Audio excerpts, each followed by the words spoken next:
Hey guys, welcome to my videos. So guys, it's a typical Canadian morning, and when I wake up, see, this is what has happened to my car, to my walkway, everywhere, and snow is still falling, as you can see here. Now what option I have? Only one. You know what? This one. And because I'm a landlord, so I am responsible for cleaning snow for my tenants too, so I have to do.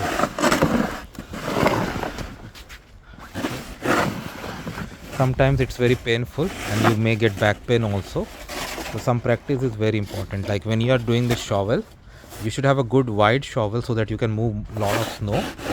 And when the snow is like you should not wait too much after snow has fallen, because if snow turns into ice, it's gonna be trouble, and then you may have to use salt.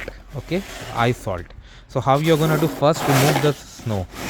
It's easy to do. Remove the snow, and if you still see any formation, or especially any ice formation near water source, like near the drainage, there you have to put on salt too, because anyone goes on top of ice is gonna be at danger.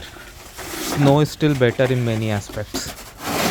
So this is how it works, guys. Let me know, guys, what you feel about it. See, I have to clean all the passage now. Yeah, oh my god. See, you see ice is forming here. It's all because of this. It's all because of this water droplets falling. So I'm gonna put some salt later on. But yes, if you live in Canada, then you have to be careful about all this.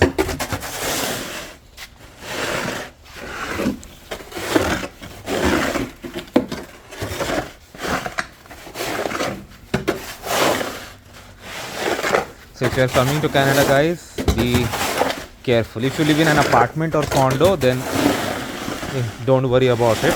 The management does this for you. But here, if you live in an independent house, it falls under you.